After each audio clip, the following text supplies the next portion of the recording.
pembahasan tentang cross culture understanding akan disampaikan oleh Mr. Taqiyuddin MPD dari dosen Sultan Abdul Rahman Tanjung Pinang. Beliau lahir di Batu Bersurat tanggal 19 Desember 1981. Beliau menempuh 87. Oh, 87, sorry Pak. Iya. Okay. Kemudian beliau melaksanakan pendidikan S1 di UIN Sultan Syarif Kasim, Pekanbaru Riau, dengan Bachelor of Education in English Teacher, dan pendidikan S2 di UIN Sultan Syarif Kasim, Pekanbaru Riau, dengan Master Degree of Education in English Teacher.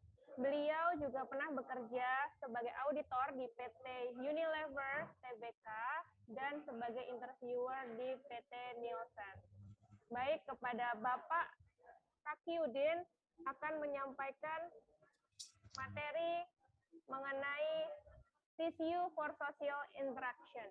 Kepada Bapak Taqi, kami persilahkan. Oke, terima kasih Bu Bekti.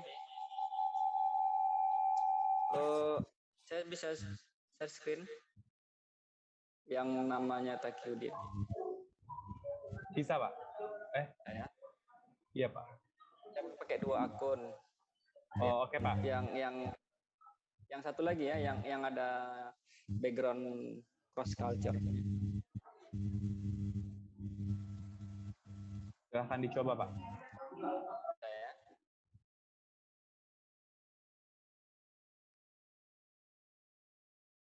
Baik. Materi terakhir nih ya. Oke, biasanya materi terakhir nih udah pada ngantuk nih biasanya nih. Oke, assalamualaikum warahmatullahi wabarakatuh. Waalaikumsalam. Waalaikumsalam warahmatullahi wabarakatuh. Waalaikumsalam. Oke, mudah-mudahan kita dalam keadaan sehat walafiat. Semoga COVID-19 segera berlalu di negeri kita yang tercinta ini. Amin. Oke, di materi terakhir ini saya akan membahas tentang komunikasi verbal dan komunikasi non-verbal. Jadi tadi sudah dibahas masalah cross culture understanding oleh Bapak Ahmad Udaibari dan Ibu Mirza tadi. Sudah dibahas panjang lebar tentang cross culture understanding mengenai ekonomi. Dan juga tadi Bapak Ahmad Udairi juga membahas tentang secara umum apa itu cross culture understanding. Oke, saya mulai dari pendahuluan. Kita langsung aja ya karena waktunya sudah mepet, jadi saya langsungkan saja.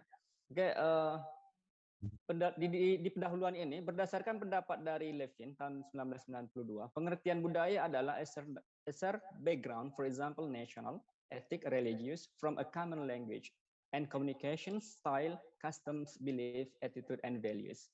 Oke, jadi budaya ini sama seperti yang disampaikan oleh Bu Mirza dan Pak Ahmad Udaibari tadi, bahwa itu seperti iceberg. Ya, memang benar seperti itu. Kita hanya mengetahui secara 10% dari budaya itu hanya kita bisa melihat dari segi bahasa, ras, dan warna kulit mereka saja. Tetapi dari segi belief, attitude, values, dan yang lain-lain kita tidak bisa mendalami secara mendalam.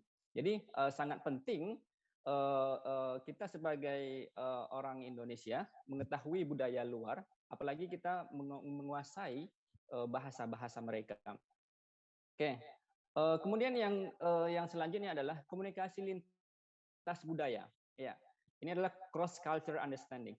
Oke, baik itu verbal maupun non verbal antara orang-orang yang berasal dari budaya yang berbeda. Komunikasi yang dipengaruhi oleh nilai-nilai budaya, sikap dan perilaku, pengaruh budaya terhadap reaksi dan respons kelompok orang terhadap sekelompok orang lain. Jadi penting sekali bagi kita sebagai mahasiswa bahasa, baik itu tidak hanya mahasiswa bahasa dan juga mahasiswa yang berasal dari jurusan yang lain. Penting bahwa kita mengetahui bahwa adalah komunikasi verbal dan non verbal ini sangat penting dalam kita berkomunikasi. Apalagi ketika kita berada di luar, ketika kita berada di budaya orang lain, ya biasanya kita hanya mementingkan komunikasi verbal. Ya, biasanya kita hanya mementingkan komunikasi verbal. Kita tidak mementingkan komunikasi nonverbal. Tetapi kedua-duanya ini, komunikasi verbal dan komunikasi nonverbal ini adalah sangat penting bagi kita untuk dipelajari. Oke, banyak sekali contoh-contoh komunikasi nonverbal yang ada di seluruh dunia. Ya, jika kita mengartikan bahwa komunikasi nonverbal seperti hand gesture seperti ini oke, ya orang menganggap bahwa di negara kita komunikasinya itu adalah hal yang biasa. Tetapi kalau di Brazil, kalau misalnya kita menggunakan komunikasi nonverbal seperti oke, ini sangat berbeda. Ini artinya menghina mereka. Jadi baik itu komunikasi nonverbal dan komunikasi verbal itu sangat penting untuk kita pelajari ketika kita berada di budaya orang lain. Begitu ya. Oke, sekarang kita masuk yang pertama, pembahasan kita itu adalah yang pertama adalah komunikasi verbal. Ya, nanti kita setelah kita bahas tentang komunikasi verbal ini, nanti kita akan bahas tentang komunikasi nonverbal. Ada 2 poin yang saya sampaikan pada sesi ketiga ini. Oke, ungkapan ini, to know another's language and not his culture is very good way to make a friend full of oneself. Oke, jadi dari quote ini, apakah ada kaitan dengan komunikasi verbal? Kira-kira dari quote yang saya tampilkan ini, apakah ada kaitannya dengan komunikasi verbal? Ya, tentu ada ya. Ada kaitannya dengan komunikasi nonverbal. Contoh, misal dalam bahasa Chinese, ya, dalam bahasa Chinese itu ada kalau misalnya kita mengucapkan kata hello, ya, kata hello itu dalam bahasa Chinese-nya adalah ni hao, ya, seperti itu ya. Mungkin di sini pesertanya ada yang berasal dari Chinese atau semacamnya. Ni hao itu ketika kita bicarakan tentang, ketika kita mengucapkannya itu dengan sesama umur, itu hanya hal yang biasa saja, ya, hal yang biasa saja. Tetapi ketika hao ini kalau kita ungkapkan ke orang yang lebih tua, tentu ini perlakuannya berbeda. Ya. Ni hao ini artinya hello, ya, hello. Tetapi ketika ni hao ini kita ungkapkan ke orang yang lebih tua, tentu kita dalam budaya Cina, dalam budaya Chinese itu kita harus menundukkan agak menundukkan kepala kita, menundukkan kepala, itu menunjukkan rasa hormat kita kepada orang yang lebih tua. Oke, dan bukan berarti bahwa saya dari orang misalnya saya orang Sumatera, bukan berarti saya mengucapkan ni hao kepada orang yang lebih tua, bukan berarti saya bukan tidak hormat kepada mereka, karena saya tidak tahu budaya dari mereka. Jadi ungkapan ini menandakan bahwa to know another's language and not his culture is very good way to make a friend full of oneself. Jadi seolah-olah kita harus mengetahui budaya orang tersebut. Seperti contoh yang saya pakai sekarang ini, saya memakai tanjak seperti ini. Oke, jika misalnya tanjak ini saya robah menggunakan seperti ini, oke, apa yang terjadi kira-kira? Tentu orang Melayu menganggap bahwa saya tidak terlalu mementingkan berbagai cara menggunakan tanjak. Berarti mereka menganggap saya itulah bodoh. Ya, bodoh dalam menggunakan tanjak. Oke, inilah makna dari quote yang saya sampaikan pada saat sekarang ini. Oke, kita lanjut. Oke, komunikasi verbal. Bagaimana orang berbicara? Oke, jadi bagaimana orang berbicara ketika kita berada di budaya Indonesia? Orang Sumatera berbeda cara berbicaranya. Orang Melayu berbeda cara berbicaranya. Orang Madura berbeda cara bicaranya. Kemudian orang Jawa juga berbeda cara berbicaranya.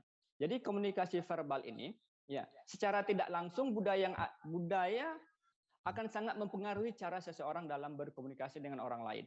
Ya, Jadi dan bisa jadi jika kita tidak benar-benar mengetahui tentang komunikasi verbal dalam budaya yang berbeda, akan rawan terjadi kesalahpahaman. Ya, akan rawan terjadi kesalahpahaman. Misalnya contohnya orang Itali dengan orang Amerika, ya. Contohnya orang Itali dengan orang Amerika. Dalam budaya Itali, ya, dalam budaya Itali, seseorang itu diajarkan untuk berbicara secara aktif, ya, secara aktif, agresif dan sangat mendominasi, ya. Itu adalah menunjukkan level dari pendidikan mereka. Ya. Jika mereka berbicara aktif dalam berkomunikasi, maka ia akan terlihat menguasai dari topik pembicaraannya. Ini adalah tipe atau cara berbicaranya orang Itali. Oke, berbeda halnya dengan orang Amerika. Ya. Ketika berbicara politik, ya, ketika berbicara politik, orang Itali mereka harus aktif, agresif, dan sangat mendominasi. Oke, itulah tipe cara berbicara orang Itali. Berbeda halnya dengan orang Amerika. Orang Amerika, budaya Amerika, mereka diajarkan untuk sebisa mungkin untuk menghindari konflik verbal, terutama yang berkaitan dengan pandangan politik. Ya, jadi tipikal orang Itali dan tipikal orang Amerika itu sangat berbeda sekali, ya, dalam pandangan politik. Dan bisa jadi pandangan orang Indonesia, budaya orang Indonesia juga seperti itu, berbeda antara budaya orang Sumatera, Jawa, Madura, dan segala macamnya. Jadi seperti itu ya. Jadi bagaimana cara orang berbicara itu tergantung kepada budayanya mereka sendiri. Dan akan rawan terjadi kesalahpahaman jika kita tidak mengetahui bagaimana cara berkomunikasi terhadap budaya-budaya yang ada di seluruh dunia. Oke. Dalam kajian lintas budaya dikenal dengan istilah heated conversations and hesitant conversations. Ya, heated conversation ini adalah tipikal percakapan yang memiliki karakteristik suara yang keras. Ya, suaranya keras, banyak rentetan kalimat yang meluncur, kemudian tipe percakapan yang langsung serta banyak interupsi yang terjadi. Oke. Jadi heated conversations ini bisa kita golongkan kepada budayanya orang Itali. Ya. Orang Itali karakteristiknya seperti ini, suaranya keras, banyak rentetan kalimat yang meluncur dan tipe percakapannya langsung dan banyak interupsi yang terjadi di budaya Itali ini. Sedangkan hesitant conversation ini sebaliknya, yakni tipikal percakapan yang memiliki karakteristik kesopanan, tipe percakapan tidak langsung, ada banyak jeda serta sedikit interupsi karena percakapannya dilakukan secara bergantian, ya. Jadi jadi bisa kita sebut bahwa hesitant conversations ini dipakai oleh budaya orang Amerika dan tidak menutup kemungkinan bahwa hesitant conversations ini ada di budaya Indonesia. Ya, seperti orang Sumatera, Jawa semacamnya itu mementingkan kesopanan dalam berbicara. Oke. Kemudian kita lanjut. Pola percakapan itu ada dua. Yang pertama itu adalah high involvement. Yang kedua adalah pola percakapan yang kedua adalah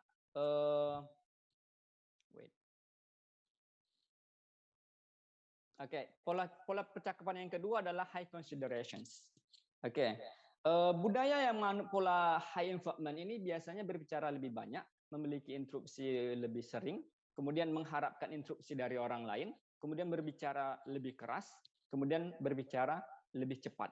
Kita juga bisa menyimpulkan bahwa yang terjadi dari pola percakapan high involvement ini itu adalah dari orang-orang yang seperti Italia, ya, Rusia, Arab, Amerika Latin, kemudian Yunani, Kemudian budaya yang menganut high considerations ini tipenya adalah berbicara bergantian, ya, tipe bicara secara bergantian dan menggunakan bahasa yang sopan dan berhati-hati dan menghindari interupsi, memberikan banyak respon positif kepada lawan bicara. Jadi biasanya high considerations ini dimiliki oleh budaya orang Jepang, ya, orang Jepang, terus kemudian Chinese, Indonesia, dan wilayah Asia Tenggara. Kemudian kita lanjut. Jadi percakapan warga dunia mengibaratkan bahwa percakapan yang dilakukan antara dua orang warga Amerika, ya. Jadi orang Amerika itu pola percakapannya seperti ping-pong games, ya. Jadi ada yang memberikan pertanyaan terus kemudian ada yang menjawab. Jadi setiap ada pertanyaan dijawab, kemudian saling bertanya. Jadi itu adalah pola percakapan yang diterapkan di budaya Amerika Serikat, ya. Kemudian kalau misalnya kita juga ibaratkan seperti percakapan seperti bowling games, ya. Bowling games ini dalam budaya sebagian besar itu adalah masyarakat Jepang dan cenderung memperhatikan dengan seksama ketika lawan bicara sedang berbicara, ya. Oke, maka mereka akan memulai dengan hati-hati. Masyarakat Jepang akan lebih banyak berpikir sebelum mereka berbicara, seperti halnya bola bowling yang meluncur dengan pelan sebelum akhirnya menyentuh pin bowlingnya. Jadi ada dua pola. Yang pertama itu adalah ping-pong games. Yang kedua dalam bentuk bowling games. Oke, ping-pong games ini adalah bentuk percakapan yang terjadi di budaya Amerika. Sedangkan bowling games ini itu pola percakapannya seperti orang-orang di Asia Tenggara, seperti orang Chinese, kemudian Jepang, Indonesia dan semacamnya. Oke, kemudian yang kedua kita masuk biasanya ya yang seperti yang disampaikan oleh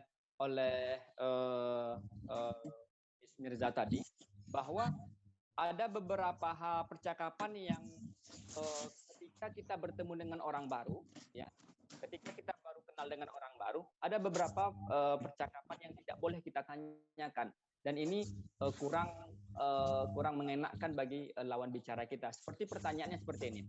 Apakah kamu sudah menikah? Ya, apakah kamu sudah menikah? Ini adalah pertanyaan-pertanyaan yang membuat orang tidak nyaman. Ya. Kemudian berapa penghasilanmu sebulan? Misalnya dia bekerja, berapa penghasilannya sebulan? Kemudian berapa banyak yang harus kamu bayar untuk cicilan mobil? Apakah agamamu agama apa? Oke, seperti itu. Jadi pertanyaan-pertanyaan yang seperti itu berlaku di seluruh dunia. Jadi untuk membuat nyamannya lawan bicara kita itu, pertanyaan-pertanyaan yang saya sampaikan tadi mohon untuk tidak ditanyakan pada saat awal berjumpa, gitu, oke? Oke, kita masuk yang kedua. Kita masuk yang kedua. Ini sangat menarik sekali nih, komunikasi nonverbal. Biasanya kita hanya berbicara tentang komunikasi verbal. Ya, komunikasi verbal itu dengan menggunakan kata-kata. Sekarang komunikasi nonverbal ini kita tidak ada menggunakan kata-kata. Bagaimana cara menggunakan komunikasi nonverbal ini?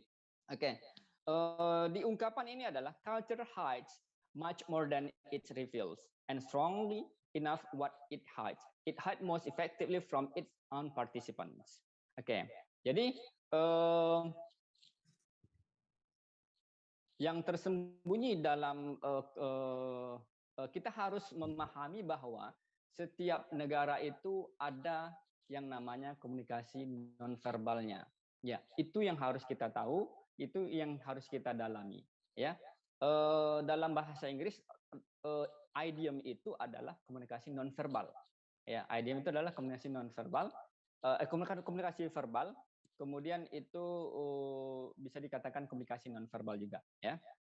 Oke, berbicara mengenai komunikasi nonverbal, tentu tahukah Anda tentang beberapa komentar berikut ini? He didn't look at once, never trust a person who doesn't look you in the eye. Kemudian Indonesian smile at strangers, I don't know what to think of that. Kemudian American seems cool, they seem to get upset when you stand close to them. Jadi komentar-komentar ini menunjukkan bahwa adalah komunikasi itu tanpa dengan kata-kata. Ya. Jadi komunikasi nonverbal ini ada berbagai macam. Ya, yang pertama itu adalah body language. Ya, jadi perbedaan budaya bisa menjadi pemicu bagaimana seseorang salah dalam menginterpretasi bentuk komunikasi verbalnya itu. Kenyataannya bahwa menunjukkan bahwa masih banyak kalangan masyarakat yang menganggap bahwa komunikasi verbal merupakan hal yang terpenting dalam sebuah percakapan, sementara komunikasi nonverbal itu adalah tidak terlalu diperhatikan. Oke. Komunikasi nonverbal, ya komunikasi nonverbal salah satunya itu adalah body language. Ya. Bentuk komunikasi nonverbal bisa berupa kontak mata, gerakan tangan, jarak ketika berkomunikasi, ekspresi wajah, dan lain sebagainya. Oke, bentuk-bentuk komunikasi nonverbal seperti ini bisa jadi sama atau sama sekali berbeda antara negara satu dengan negara yang lainnya. Ya, adapun bentuk komunikasi nonverbal yang dianggap universal dan berlaku sama di semua negara itu adalah ekspresi bahagia, kemudian ekspresi sedih, kemudian ekspresi takut, kemudian ada juga ekspresi depresi dan ekspresi kesakitan. Itu berlaku di seluruh negara. Sama ya, komunikasi nonverbal yang seperti ini.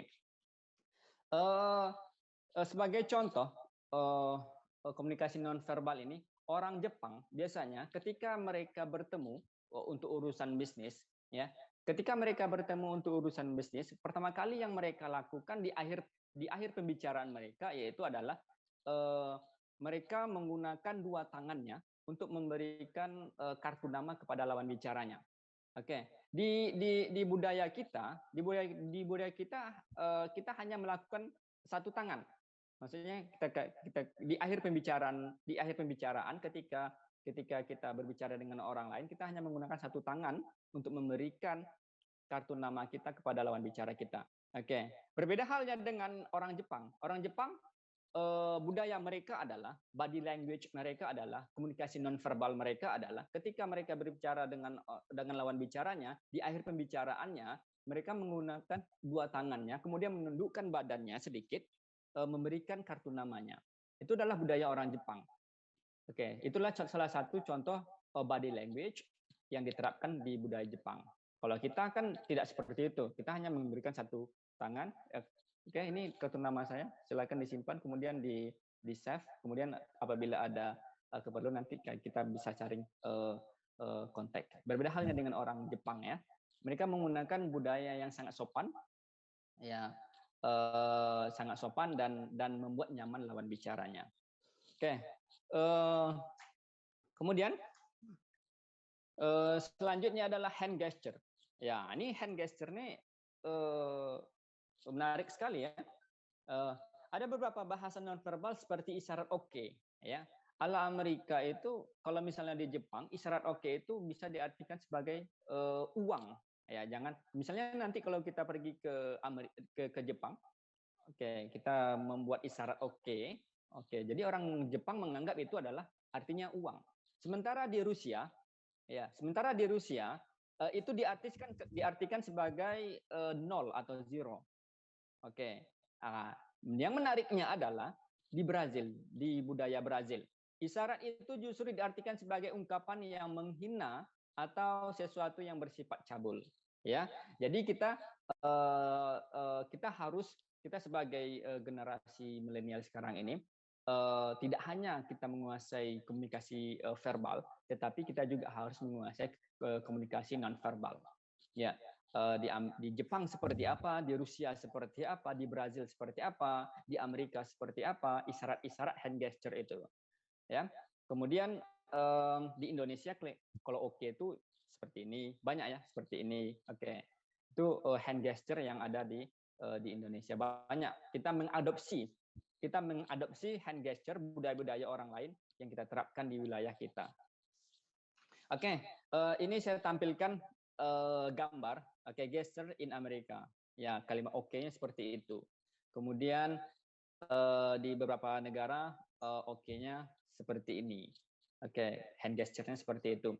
Oke, sekarang kita lihat ini, gambar yang ini. Beckoning people to come up. Oke, jadi kalau gambar ini, kalau kita lihat secara seksama, ya, gambar ini kalau di negara kita, di negara di negara Eropa, di negara Asia Tenggara, hand gesture seperti ini, kalau di Amerika itu biasa-biasa saja, ya. Di Amerika ini biasa-biasa saja, hal yang wajar dilakukan oleh masyarakat masyarakat yang ada di Amerika. Ini contohnya yang digambar inilah memanggil orang. Oke, memanggil orang seperti ini. Hello, come here. And then ya, seperti itulah cara memanggilnya. Tetapi berbeda halnya dengan budaya orang Filipina, Korea, dan kawasan di Asia Tenggara. Kalau yang seperti ini adalah cara yang digunakan adalah untuk memanggil binatang. Ya, berbeda ya. Ya, jadi berbeda. Nanti kalau misalnya kalian sampai di Filipina, kalau Korea, Asia Tenggara, dan masyarakat Indonesia, cara memanggil seperti ini adalah cara memanggil yang tidak sopan. Tetapi berbeda halnya dengan orang Amerika. Orang Amerika cara manggilnya seperti ini. Ya. Jadi beda budaya, beda negara, beda pula cara hand gesture-nya. Kemudian ini sangat menarik sekali ya. Ini harus kita ketahui ya. Berbeda negara, cara mengekspresikan kemarahan atau ketidaknyamanan mereka terhadap situasi. Oke, seperti ini caranya mereka kalau di United States itu terlihat di gambar cara mereka mengekspresikan kemarahannya seperti itu. Ya, tidak perlu dicontohkan ya. Mungkin adik-adik sekalian tahu bagaimana cara mengekspresikan kemarahan kalau misalnya orang United States mengungkapkan kemarahannya. Kemudian orang Australia atau orang Inggris mengungkapkan kemarahannya seperti itu. Yang ada di gambar orang Turki seperti itu, orang Brazil seperti itu, Thailand, France, and Vietnam, and Philippines. Ya, oke. Ini menarik sekali untuk kita pelajari. Bahasa verbal dan non-verbal ini sangat penting kedua-duanya. Oke, kemudian masih ada waktu lagi, Bu Bekti? Sudah, Pak. Waktunya sudah habis. Oke, kalau begitu saya sudahi. Sebenarnya masih ada lagi nih, ada tentang facial expressions, kemudian eye contact. Eye contact ini juga merupakan bahasa nonverbal. Kemudian ada conversational distance. Oke, jadi jarak antara kita berbicara itu juga diatur, ya. Ada yang 46 cm, ada yang 20 cm. Jadi semuanya itu adalah bahasa-bahasa nonverbal yang harus kita ketahui dan harus kita pahami di setiap budaya yang ada di negara kita maupun negara orang lain. Oke, thank you so much for your attention. See you. And Baik, terima kasih Mr. Taki atas materinya tentang cross culture understanding and social interaction. Untuk sesi 3 saya buka, coba saya lihat dulu apakah ada pertanyaan. Oke. Untuk sesi ini tidak ada pertanyaan, Mister. Mungkin nanti apabila Mister ingin ada yang ingin bertanya, Mister bisa meninggalkan nomor handphone seperti Ibu Mirza, atau mungkin di DM Instagram juga boleh. Jadi nanti mungkin lebih engage lagi, lebih dalam lagi, mungkin yang ingin mendalami tentang cross culture understanding and social interaction. Alright. Baik, apabila tidak ada yang bertanya, Mr. Taki bisa menyampaikan kesimpulannya, silahkan. Oke, thank you so much. Oke, jadi dalam budaya, ya. Oke. Jadi kita komunikasi yang kita komunikasi verbal maupun komunikasi non verbal itu adalah sama pentingnya kita harus menguasainya. Ya, sama-sama penting kita harus menguasainya, baik itu komunikasi verbal dan maupun non verbal. Oke, ketika kita berada di wilayah orang lain, tentu kita harus menguasai budaya mereka. Kita tidak hanya ketika kita berada di budaya mereka, kita juga harus menguasai bahasanya. Selain kita menguasai bahasanya, kita juga harus master terhadap komunikasi mereka, baik itu komunikasi verbal maupun komunikasi non verbal. Okay, thank you so much for your attentions and see you next week. See you for the other times. I'm so sorry for my weaknesses and I say assalamualaikum warahmatullahi wabarakatuh.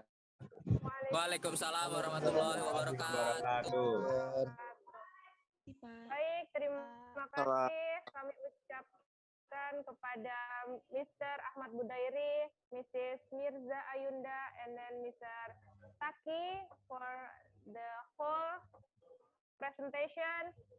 Baik, akan saya rangkum hasil seminar nasional tentang cross culture understanding kita pada siang hari ini tadi sesi 1 oleh Bapak Ahmad Budairi menyampaikan bahwa cross culture understanding itu bahwa budaya itu yang nampak hanya permukaannya saja, di mana kita sebaiknya tidak judgmental, kita lebih open minded dan belajar bahwa budaya itu ada yang low context culture dan juga high context culture.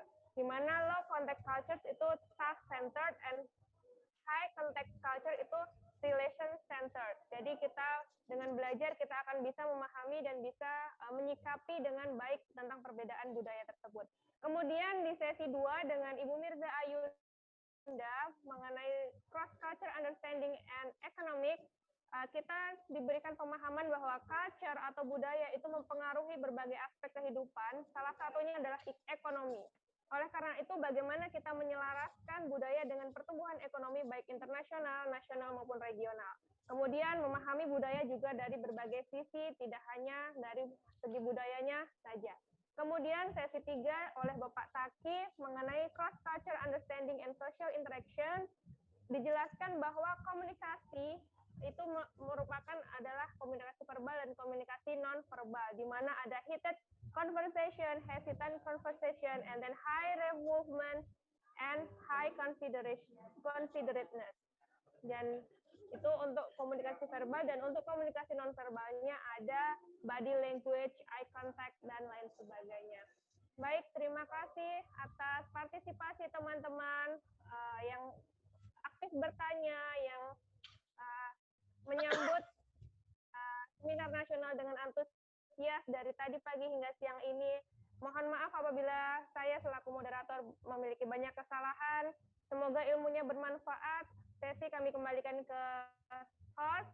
Terima kasih. Saya Bekti Lestari. Sampai jumpa. Assalamualaikum warahmatullahi wabarakatuh. Waalaikumsalam Waalaikumsalam warahmatullahi wabarakatuh.